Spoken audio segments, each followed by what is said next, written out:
बिस्मिल्लाहिर्रहमानिर्रहीम, अस्सलाम वालेकुम। Welcome to Khadija ji health and beauty tips में मेरे प्यारे प्यारे तमाम देखने वाले व्यूवर्स का एक न्यू वीडियो में ढेर सारा वेलकम। आई होप अल्लाह पाक के खास फजल करम के साथ आप सब लोग ठीक ठाक होंगे, खुशबाश होंगे और हमेशा ऐसे रहिए। हमेशा दिल से यही दुआ है और अल्हम्दुलिल्लाह मैं भी बिल्कुल ठीक ठाक। तो आज की वीडियो में भी मैं एक छोटी सी टिप है जो आप लोगों के साथ शेयर करने वाली हूँ। ठीक है, तो आज की वीडियो में मैं आपको बताऊंगी कि अगर आप अपने खुश्क चेहरे या होंठों की खुश्की से बहुत ज़्यादा परेशान हैं तो इस चीज़ को एक बार लगा लीजिए। आपके जो ड्राई लिप्स हैं बिल्कुल नरम और मुलायम हो जाएंगे और आपकी जो ड्राई स्किन है वो भी बिल्कुल सॉफ्ट हो जाएगी। एक बार इस चीज़ को बना लें, बहुत आसान है, सस्ता है, आप सब इसको आसानी से बना सकते हैं। तो वीडियो को स्टार्ट करने से पहले मेरे चैनल को सब्सक्राइब कर लीजिए ताकि मेरी आने वाली तमाम तरह वीडियो आप तक आसानी से पहुँच सकें।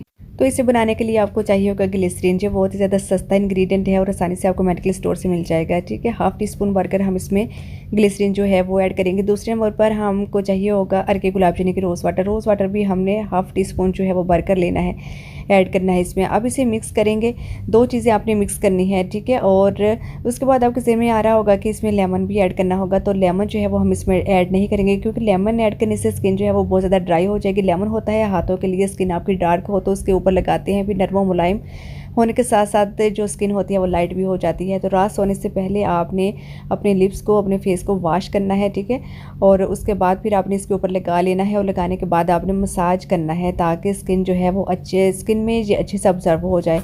ठीक है ना, तो सारी रात आपने लगा रहने देना है और सुबह उठकर फिर आपने इसको वॉश कर लेना है। आपको पहली बार में बहुत ज़्यादा अच्छे रिजल्ट मिलेंगे। इसको मेल फीमेल जो है वो दोनों यूज़ कर सकते हैं। अपने खुश्क होंठों और जो खुश्क जिल्द से निजात पाने के लिए इसे एक ही दफ़ा बनाकर रख लें रूम टेम्परेचर पे, ये बिल्कुल ख़राब नहीं होगा। और इसको आपने लास्ट में अप्लाई करना है और बिल्कुल हल्के हाथ से आपने मसाज करना है, आहिस्ता आहिस्ता से। ठीक है, तो ये थी आज की एक छोटी सी टिप्स। आई होप आपको अच्छी लगी होगी। तो आपने करना है वीडियो को लाइक शेयर एंड सब्सक्राइब, इसके साथ साथ अपना बहुत सारा ख्याल रखना है और दुआओं में याद। इंशाल्लाह ताला एक नई आने वाली वीडियो के साथ दोबारा हाजिर होंगे। अल्लाह हाफिज़, थैंक्स फॉर वॉचिंग।